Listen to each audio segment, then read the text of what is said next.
In this lecture, we will talk about how you should use icons in web design. Icons can be a very important part of a web designer's work. Icons improve the aesthetic of our websites and can provide a better user experience if well used. It is actually pretty incredible how much power icons have in determining the look and feel of an entire website. But icons can also cause user confusion when poorly used.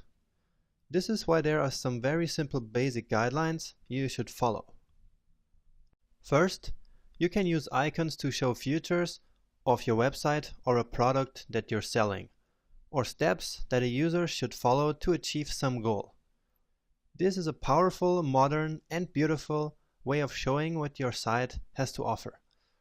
Icons actually help the user to quickly browse through a page and get an idea what the website is all about. So I strongly recommend you to use icons in your design in these situations. And here you have some inspiration for how to use icons to show features of a website. The possibilities are endless, as you can see from all these examples.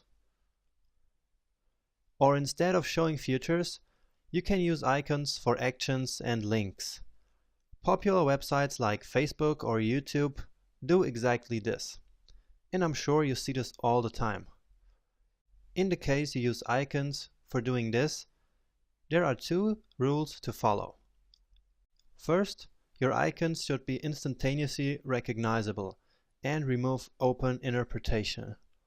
And second, label your icons if you have enough space to do so, because otherwise you may confuse your users. And whatever you do with icons, they should not take a center stage in your design. Instead, they should play a supporting role. For example, take this beautiful website. I know it's very small and you can't read the text actually, but what matters here is that it's not covered with icons everywhere. There are just these three icons that have like a supporting role, in this case to list the features of the product. Now, there are two types of icon formats: icons in form of images and icon fonts. Icon fonts use smooth vector images instead of common raster images to display icons on your website.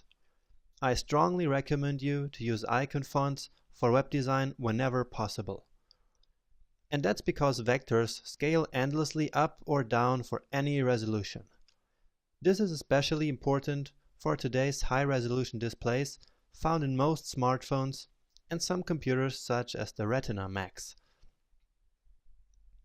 And don't worry, you don't have to design any icons by yourself, of course. As with images, there are tons of online resources where you can get free icon sets. And as before, I share some of them in the course ebook with you.